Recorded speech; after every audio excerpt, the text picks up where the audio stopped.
स्वामी ओम नारळ मंडईमधील आपल्या स्वामी समर्थ मठाबद्दल तुम्ही काय माहिती सांगाल? इथल्या मठाबद्दल माहिती सांगायची म्हणजे पुण्यातला हा एकमेव असा मठ आहे, एवढा जुना मठ आहे सर्वात, जिथे स्वामी महाराज स्वतः येऊन गेलेले 3 दिवस वास्तव्याला होते. याचा उल्लेख स्वामींच्या बखरीमध्ये आहे. हा शेट्यांचा वाडा होता, तेव्हा महाराजांनी इथे भेट दिली होती. जसं यांनी सांगितलं की महाराजांचं इथं वास्तव्य होतं तर ते 3 दिवसासाठी होतं आणि त्यांचं वास्तव्य इथं कायम राहण्यासाठी महाराजांनी जे विरकर शेटे होते त्यांना त्यांच्या स्वतःच्या चर्मपादुका दिल्या होत्या, जिच्या अजून नित्यनियमाने पूजा होते आणि सगळ्या भक्तांना त्याचा म्हणजे प्रत्येक जो उत्सव असेल किंवा 3.5 मुहूर्तापैकी 1 दिवस असतो तेव्हा दर्शन घेऊन त्याचा लाभ घेत आहे. इथे अशी पण आख्यायिका आहे की शंकर महाराज पण इथे येऊन गेलेले आहेत. शंकर मंदिर इकडच्या दरवाजाला पूर्वी बसायचे.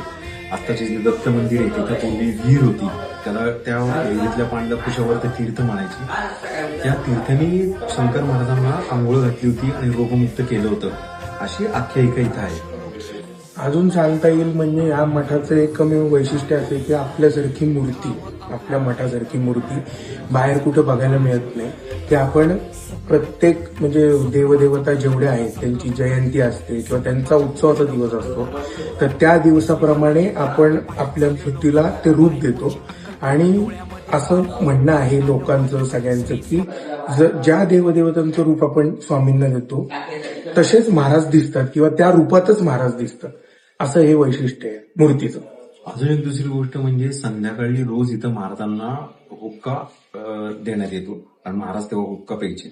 तसं आपण रोज आरतीमध्ये हुक्का असतो, त्या हुक्क्याचं तीर्थ आपण संध्याकाळी सगळ्यांना देतो. त्या तीर्थाचं असं वैशिष्ट्य आहे म्हणजे खूप जणांना त्याचा असा अनुभव आलाय की मेडिकली काही प्रॉब्लेम असतील त्यांना तर ते त्यांचे खूप बरे होतात. असं खूप जणांना त्याचा अनुभव आलाय. ते तीर्थ घेण्यासाठी फार लांब लांबनं लोक इथे येतात. संध्याकाळच्या वेळेस असतो.